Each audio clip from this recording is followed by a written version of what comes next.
Abonnez-vous sur notre chaîne YouTube Kadhafi Moumoudi pour ne rien manquer.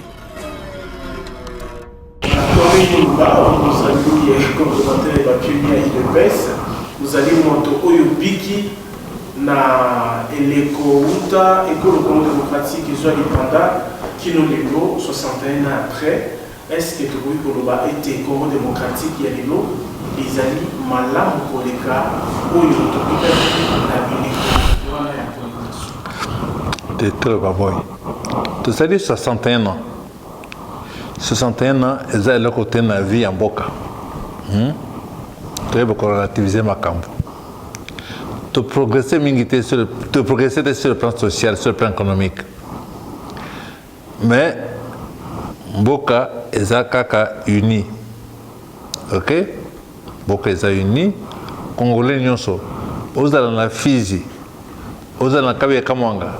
Ils ont la Boussoujano, n'est-ce pas? Le 30 juin, ils ont été journée à Bisso. Bien sûr, on a regretté il fallait jouer la journée moka monnaie, défilé, activité belé, ils ont la fête. Donc, on a le Kaliboso. Il y a mis balé. Nous sommes sur le baquet et s'inviter, ils appellent solo.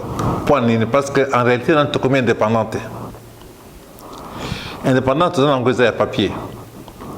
Mais toute sa propriété, talandenge bamindele bazo sakana biso na mboka na biso.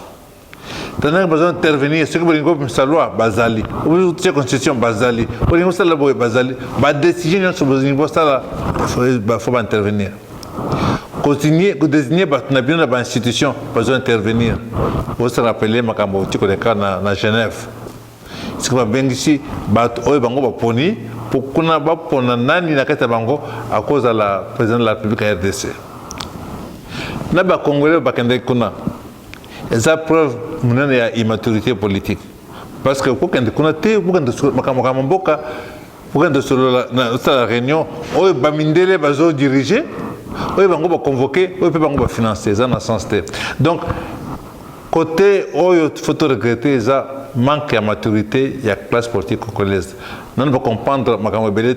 Ce que nous pouvons comprendre qui alors tu peux démarrer dans condition bien. Donc, sur le plan économique, sur le plan social, sur le plan culturel, sur le plan sécuritaire, tout ça, parce que quelque part, tu réalises, non noter que il faut se prendre en charge. Tu réalises que c'est 61 ans après, nous avons une photo sur ma cantine, une photo là. Moussala ni enseigné solo pour ça pour être indépendance oyo et là tanzoto na mémoire na biso nanzoto na biso na makanisipe na bisala na biso. En un mot, tout se prendre en charge, ça veut dire quoi? Ça veut dire que moi na congolais, zo botama. A botama na famille, OK? Famille za papa, za na maman, la famille.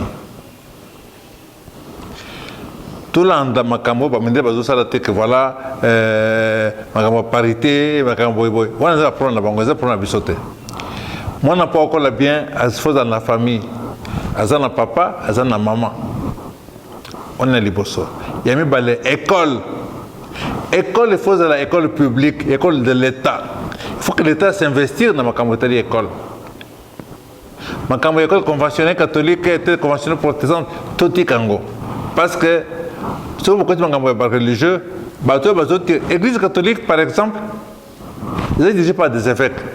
Les évêques Bazali désignés par les Congolais. Les évêques ont prêté serment à Congo. D'ailleurs, ils sont citoyens romains. Ils ont prêté fidélité à pape, n'est-ce pas? Papa Babenga, patriarche à Occident. Ils sont chef d'État de l'Occident. Chef d'État de l'Occident, c'est-à-dire comme les autres chefs des États-Unis, mais intérêt à l'Occident, intérêt à Bissau, c'est contradictoire. Parce que pour l'Occident, Bissau, déversoir, il y a production à Bango. Puis quand on fabriquer, il y a des versants à tout ça peut réservoir la matière première dans Bango. Parce que pour presque des matières premières. Beaucoup de gâteaux sont tous développés pour tout bloquer la matière première ou bien tout fabriquer des somoko, tout ça on va encore les sous-souter. Beaucoup de gangote. Donc ça nous sommes que toujours la tête du Congo, tout ça n'a pas tué, besoin de la bango masala. Donc en réalité, école c'est très important, il faut tout s'approprier en gros. École catholique cause à la cause à la problème mais école de l'État, bon il y a l'État congolais, il faut qu'il y ait une école publique, école il y a l'État, hein, il y a des costes en Kamwana, voilà côté information. Et puis enseignement à biso, tout changer en gros dans enseignement et permettre de former bateau, créer misala. Il faut pas tout former par diplômé. Il faut que toute la situation continue de permettre que tout ça dans l'organisme, il y a garantie qu'on permettre que les jeunes, ou les tangi na bango, nous sommes boyé, il y a un projet on a État porté garant pour pas bon la banque, pour pas créer d'emploi. Notre pays, bon, c'est ça qu'on construire, mais ce qu'on a bien, c'est 80-90% des chômeurs. Ils ont un sens à mon côté. Il faut que les partis politiques, ils ont un vrai parti politique, ils ont un mouvement de soutien dans tous les Bango, ou pas soutenir les Pau. Ils ont un côté.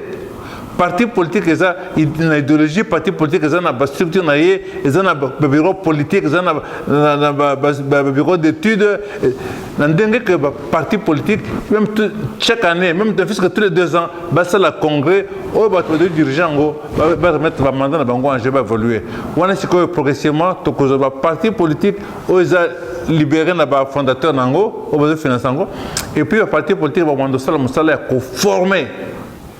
École de parti formée par cadre politique. C'est comme la fonction, mais le parti politique va former avant comme on a. Vous avez moins d'expérience, ainsi de suite. Donc, tout se prendre en charge. Tout est que, on a ministre de l'économie en Namibie pour Makambotali, Thompson, ils ont le sens à mon côté. On a Libanda pour négocier tous les bateaux pour permettre que tout produire davantage matériel pour ça étant piscicole. Et le côté tout négocier pour tout bâtir une ambition donc tout peut se battre tout ce ça moi on a besoin de et qu'on capable bango ils ont un sens à mon côté donc pour nangai to yeba pour tout liboso règle la liboso tout consommer congolais tout lié ka bilo ya biso to la client quoi bien qu'on permettre à côté viande côté légumes côté tout produit ça tout lié bilo qu'on a biso ce que je les on a biso tout soutenir l'agriculture on a biso comprendre alors les soixantaine et indépendance oyo leadership politique ya Congo ils a piloté par Félix Tshisekedi lokola la patriarche lokola la terre politique lokola moto ya biki na bileko nyonso kolanda 60 tilelo pourquoi recommander ni na Félix Tshisekedi et puis deuxième question ezali pour na ça est-ce que ndenge nzela Félix Tshisekedi azotambusa Congo tokolonga kobima s'émanciper il faut soit midélé par rapport à l'indépendance. Et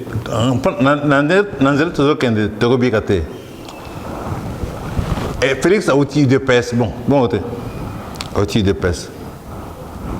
Président de la République a outil de pèse. État nini, il de pèse à Zali. En tout cas, la calamité qui était député mon de pèse. Maintenant qu'il y a de pèse dans le pouvoir. Ah, bien déco. Il dépêche dans le pouvoir. Il dépêche dans le pouvoir.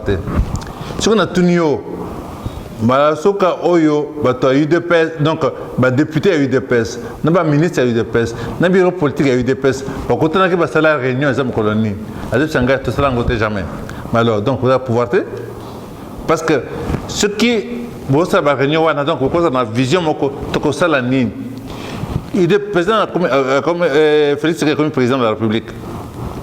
Logique, c'est que un rappel de troupes, il y a eu des pèses pour tout le bandeko. Moi, je suis le président de la République. Tout Sangana, tout la force ensemble, idée, mais les nyonso pour tout soutenir à réussir, c'est ce qu'il parce que ce qui a réussir, je sais pas, peut-être que vous avez bien, parce que vous avez bien la partie, vous avez pas. Tout ça d'un côté. Alors, ce qui force, faute na ye azoka ndu kango na libanda c'est gratuité au CD bangoni parce que c'est gratuité Donc, pour rester quelque chose, il fallait que force n'aille et où à l'intérieur du pays, tout se mobiliser en tant que Congolais, tout mobiliser par parti politique, tout mobiliser par société civile. La société civile, va soutenir tout mobiliser, tout mobiliser par province Nabiso. N'est-ce pas? Chaque province a équivalent à Boka n'est-ce pas? Donc ça veut dire que tu mobilises la province, tu mobilises la production, ce que tu les produits à Congo. Tu es comme ce qu'on est indépendant. Parce que l'indépendance, c'est Liboso et l'indépendance, c'est avant. Ton leadership politique a fait du Tshisekedi et qu'Obimisa bisoté la colonisation pour oser reconnaître que tu as vraiment libre, tu as indépendant qu'à ce point. Tima Kambo, qui est ici, mais il était 2 ans et demi. Donc, à quoi qu'on change? Tous les Sikoyo, à ça, tu as mis mandat naïe.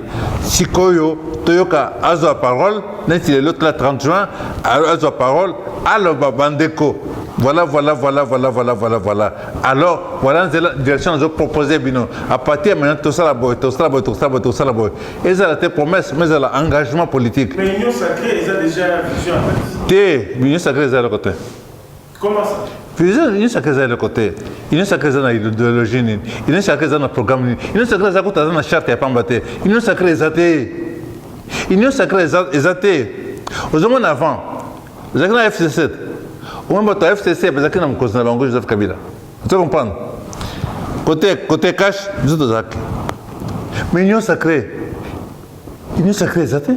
Donc ça veut dire que, ils ont permettre que, imposer, puisque Félix est dans la position forcée, imposer par décision, assemblée ou l'Union sacrée, et légitimement, mais la science a commenté la Congoté, l'Union sacrée, la cohérence, c'est l'Union sacrée. Avant de passer encore, il y a un programme, il y a un et l'autre côté. Alors, si vous avez vous avez un chacun de ça, on a eu, à $2,000, à $3,000, qu'on a ici, l'Union sacrée, le président a se ressaisir Sikoyo parce que nous n'avons pas mindele. Ce que vous obtenez, nous sommes au besoin de Kapanaye. Parce que vous avez la force antérieure, à cause de la Nakatiambo, vous avez soutenir la cause de la télé, vous avez Akende. Vous comprenez? C'est un exemple. Il y a 3 jours, ma mesure, il y a un transport. Il y a 2 personnes à Batassi, ainsi de suite. Au moins, les Congolais, les Tamboli, les Villa, les Kingasa, les Kandana Nyonso. Si ce qui batouana, mutumoko abimi ayibisi bango bandeko. To kemba boyete, to ça boy. Balandaye. Alors, bitumo ba bisi mikolo prendre ba produit vivien na ba to fait que tout ça. Ah, si au Congolais côté boy. Donc, au créer crise moko entre ba population na ba to fait. Sikoyo, ba to fait. Ba importateur et ba produit wana ebele ba ça ba paye. Ba banque ça ba paye. Ce qui va stopper qu'on produire. Qu'est-ce que vous mettez?